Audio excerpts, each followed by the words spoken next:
Hey fantasy football fans, I'm the Fantasy Football Girl and this is As the League Turns, a weekly digest of the NFL's biggest, baddest, and best drama. The show that doesn't necessarily dig deep for stats, but does dig deep for dirt. This past Sunday, the NFL saw its first tie in 4 years.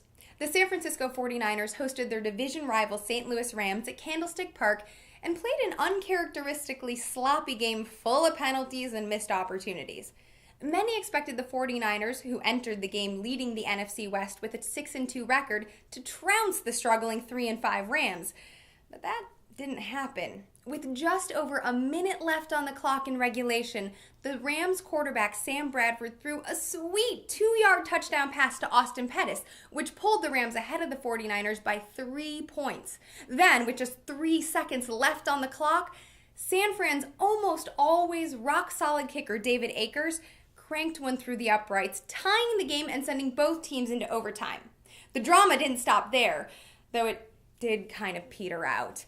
The Rams kicker Greg "The Leg" Zuerlein, who I've featured here on As the League Turns, missed a field goal from 58 yards out, giving the 49ers a chance to seal the deal. However, Akers must have cashed in all of his clutch mojo during regulation because he shanked a 41-yard attempt. Unfortunately, overtime ended with a tie score of 24-24. Perhaps the most comical reaction to the less-than-common score came from the Rams wide receiver cutie Danny Amendola, who reportedly told Sports Illustrated's Peter King that he thought there was going to be a second overtime and didn't know the game was over until he was told by an official. I don't know why, but I think that is so adorable. Sorry, Danny, but those just aren't the rules. Hey, but welcome back from that collarbone injury and great McNabb impression. In last week's edition of As the League Turns, I reported that in a desperate attempt to focus on the offensive needs of the team, Kansas City Chiefs head coach Romeo Crennel fired himself as the defensive coordinator. Well, it looks like Crennel has had some additional thoughts on motivating his offense out of their 5-game losing streak. On Monday night, which will be last night by the time this is posted, Crennel plans to bench any player, even Jamal Charles, who turns over the ball. Given the Chiefs' minus 20 turnover ratio or the fact that quarterback Matt Castle has thrown 11 INTs over the past 8 weeks, I have a feeling that Monday night is going to look a lot more like a game of musical chairs than a game of professional football. So, what is Steve Pioli, going to do when the music stops?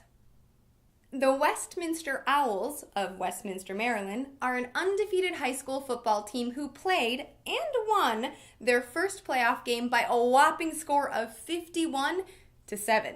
The team of young men is undeniably talented, so the score isn't too surprising. However, I have to imagine that getting a pep talk from Baltimore Ravens wide receiver Torrey Smith before the game definitely helped motivate the team. Smith's pregame pep talk was short and sweet, only about 2.5 minutes, but still perfectly profound.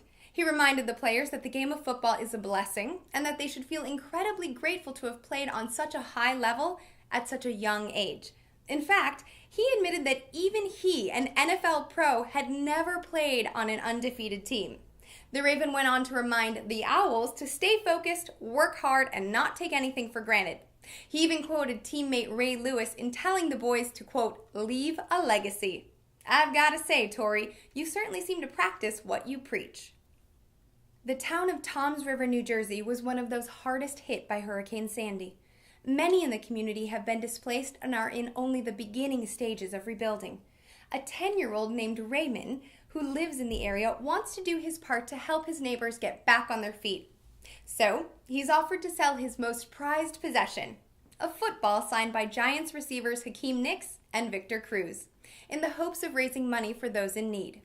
The current bid of the autographed football is $750. If you'd like to bid on Raymond's donation or find out other ways to help, please visit 943thepoint.com/restore the shore. And Raymond, thanks for being awesome.